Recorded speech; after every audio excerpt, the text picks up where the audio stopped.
క్రీస్తునందు సోదరి సోదరులారా, ప్రభువైన యేసుక్రీస్తు నామములో హృదయపూర్వకంగా ముందుగా ఇంత మంచి సమయాన్ని ఇచ్చిన తండ్రి దేవునికి ప్రభువైన క్రీస్తు ద్వారా కృతజ్ఞతాస్తుతులు చెల్లిస్తున్నానండి. అందరూ బాగున్నారండి. వాక్యం చదువుకొని ప్రార్థన చేసుకున్న తర్వాత పాటలోనికి వెళదామండి.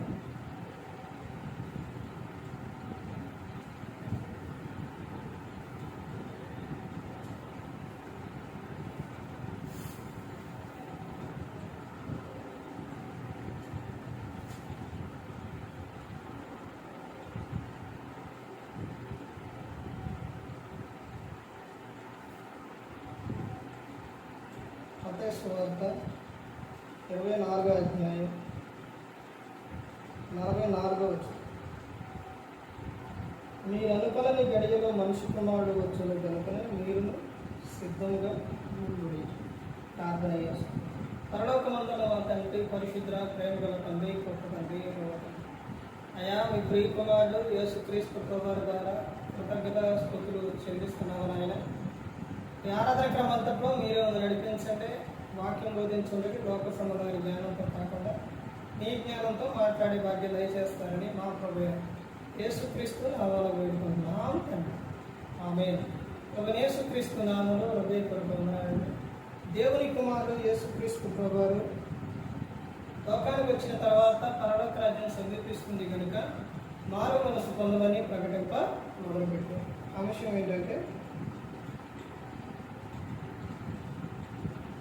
క్రీస్తు రాకడ కొరకు నీవు సిద్ధమా? క్రీస్తు రాకడ కొరకు నీవు సిద్ధమా? సిద్ధమేనా? యేసుక్రీస్తు ప్రభువారు ఎప్పుడు వస్తారు? ఎవరికి తెలియదు. దొంగ ఇంటికి కన్న వేయడానికి ఎప్పుడు వస్తారో చెప్పొస్తారా? రాడు, తెలియదు.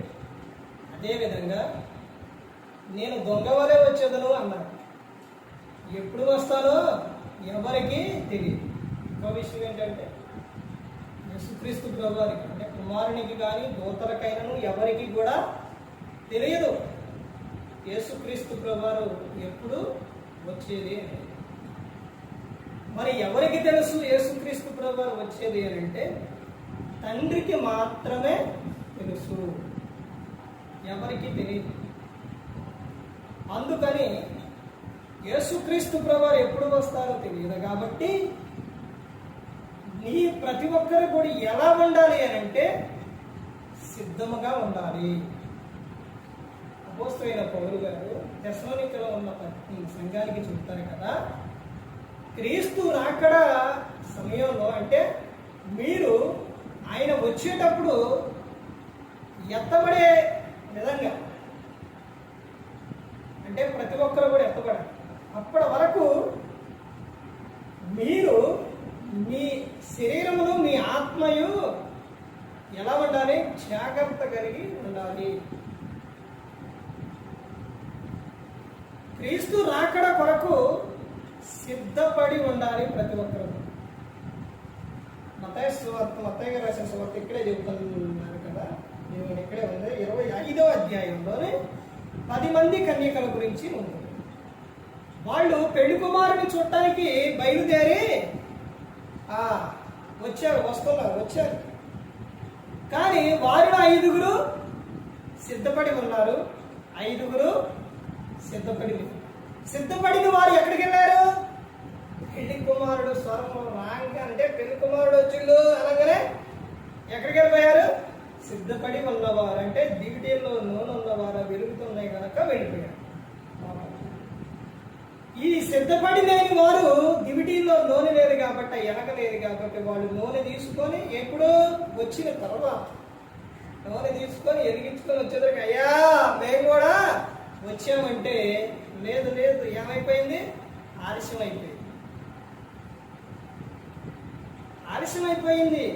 అలాగే ఈ రోజున ప్రతి ఒక్కరు కూడా రక్షణ పొందాలంటే మారు మనసు పొందాలి, బాప్తిస్మం తీసుకోండి, సిద్ధపడండి అని అంటే చెప్తున్నారు. కానీ ఎప్పుడు వస్తారు ఆయన? పేతురు గారిని అదే విషయం అడుగుతారు.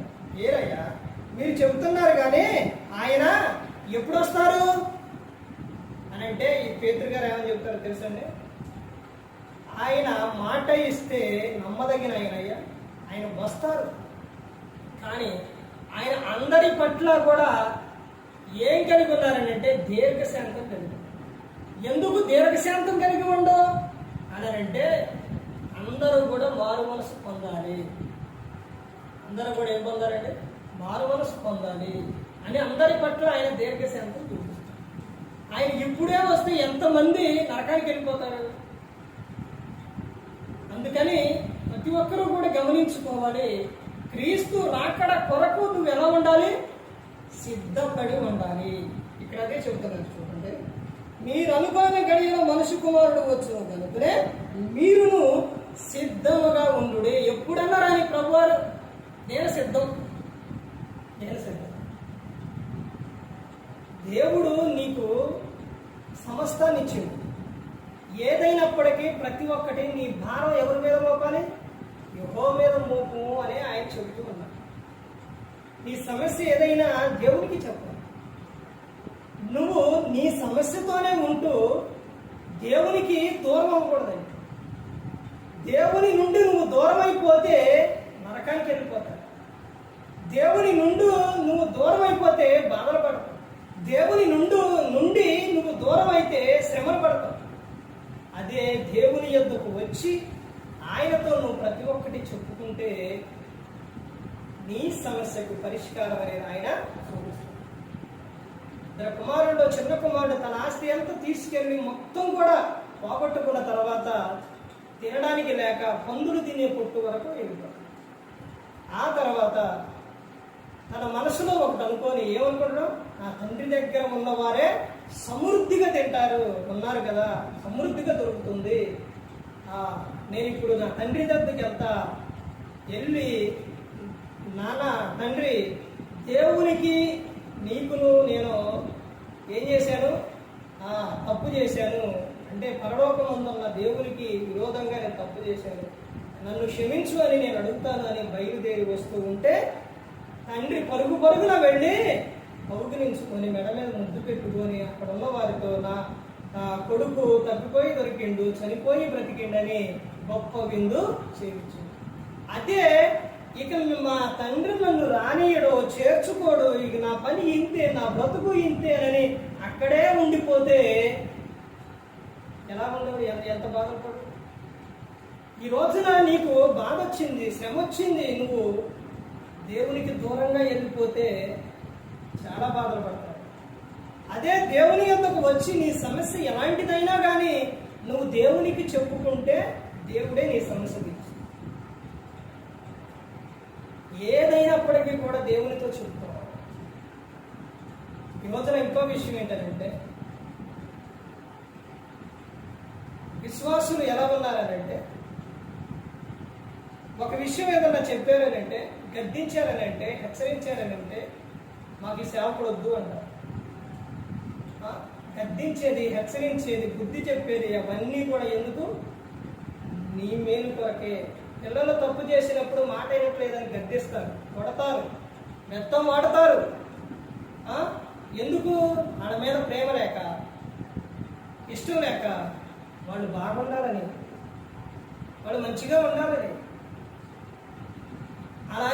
అలా గద్దించినప్పుడు పిల్లల తల్లిదండ్రుల మీద మాట్లాడకుండా ఉంటే ఎవరికి ప్రభావం, ఎవరికి ఇబ్బంది, పిల్లలకి. సేవకుడు ఏదైనా చెప్పినప్పుడు దాన్ని గ్రహించాలి కానీ ఎలా చెబుతారని దాన్ని వేరే విధంగా తీసుకోకూడదండి. అది దేవుని వాక్యం. ఇక్కడ ఈ సందర్భాలన్నీ కూడా ఎందుకు చెబుతున్నాను అని అంటే, నీకు సమస్య ఏదైనప్పటికీ దేవునికి చెప్పుకోవాలి కానీ దేవుని నుండి నువ్వు దూరం అయ్యి వెళ్ళిపోవాలి. మీ చింత యావత్తు ఆయన మీద వేయాలి, దేవుని మీద. ఆయనే ప్రతి ఒక్కదానికి కూడా పరిష్కారం ఉంది, దేవుడే. ఒక వ్యక్తి ఎలా ఉన్నారు, ఏ విధంగా ఉన్నారు, ఏం ఆలోచిస్తున్నారు, ఏంటి ఎలా ఉన్నారనేది దేవుడు సేవకునికి ఇష్టమైన కొద్దిగా ఆలోచిస్తున్నాడు. ఎందుకనంటే ప్రతి ఒక్కరిని కూడా ఎలా చూస్తారు అని అంటే దేవునికి మనందరం ఎవరు? ఆయన పిల్లలు. మనం పిల్లలండి. ప్రతి ఒక్కరూ కూడా గమనించుకోవాలి, ప్రతి ఒక్కరూ కూడా తెలుసుకోవాలి.